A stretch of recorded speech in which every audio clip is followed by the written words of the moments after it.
Hi, my name is Wayne Larson. I'm delighted to be with you today. I serve as the chaplain at Fairhaven in Sykesville, Maryland, but also I serve as a senior chaplain for the Chesapeake region. I think of a story about an older lady who had a new Cadillac and was looking for a parking spot. She discovered one finally after searching, and just when she was ready to turn in, a young man in a flashy sports car cut in front of her and took her spot. As he was leaving his car, she rolled down the window and said, "Young man, why did you take my parking spot?" He responded, "Because I am young and quick." He went into the store, but it wasn't long when there was a great commotion going on and a group of people were crowded around the window looking out at the parking lot, which drew the young man's attention, and he joined them. And to his horror, he witnessed that this lady was banging her Cadillac against his beautiful sports car and damaging it, back and forth, back and forth. He ran out and stopped the lady from continuing to bang into his car and asked her, "Lady, why are you continuing to do this?" And she said, "Because I am old and rich." This story of revenge gives, in at least human terms, a certain amount of satisfaction that this young man got his just deserts.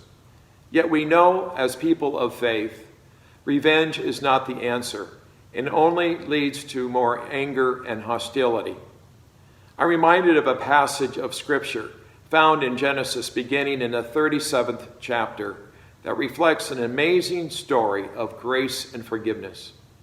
We know the story well of Joseph, who was the youngest of, or one of the younger of 12 boys, was the object of jealousy and even hate because he was a favorite of his father, Jacob. Because of the hate of several of his older siblings, they had planned to kill him. But all the siblings agreed that rather than killing him, they would sell him to traders who were on their way to Egypt, assuming that they would never see him again. Joseph would experience for the next 20 years great hardship and suffering due to what his brothers had done to him. At one point, when things were just getting better in his life, he was falsely accused of a terrible crime that ended up of his being placed into prison. After a long season of great challenges, God blessed him in many great ways. Instead of becoming bitter, he became better.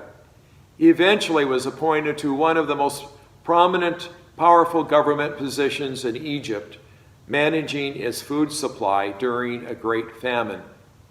The tables would turn.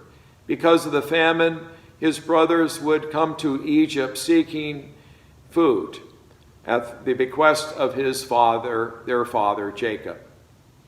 Much would transpire in their encounter with Joseph, especially the first time, not recognizing him. And then, in their great surprise, eventually, they would become fearful. And yet Joseph responds to his brothers not with revenge, but with kindness.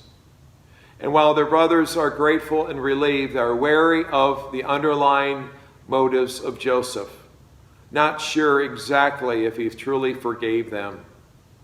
The turning point is when their father, Jacob, dies, and their weariness turns into fear. They ask themselves, was Joseph waiting for their father to die to exact final revenge on them? And then Joseph speaks to his brothers such words of grace found in Genesis chapter 50, verse 20. "You intended to harm me, but God intended it for good, in order to accomplish what is now being done in the saving of many lives." In other words, while men seek harm, God uses what was intended for evil for his ultimate purpose and using that for good. The act of forgiveness is never easy, and I'm sure for Joseph as well. In terms of human terms, he had every right to be angry and even revengeful. And yet, along the way, he came to an understanding that God had a greater plan, that forgiveness is not for the sake of the other person, but it is for ourselves. We're reminded of that in the Lord's Prayer. Forgive us our trespasses as we forgive others. Joseph was able to go beyond bitterness and revenge and trust God for a greater purpose that eventually allowed him to become a great leader and a blessing to many. The school of hard knocks, rather than leaving scars and damaged goods, served to shape his character that prepared him for an amazing future, allowing him to be a blessing not only in his own time, but all those who would follow.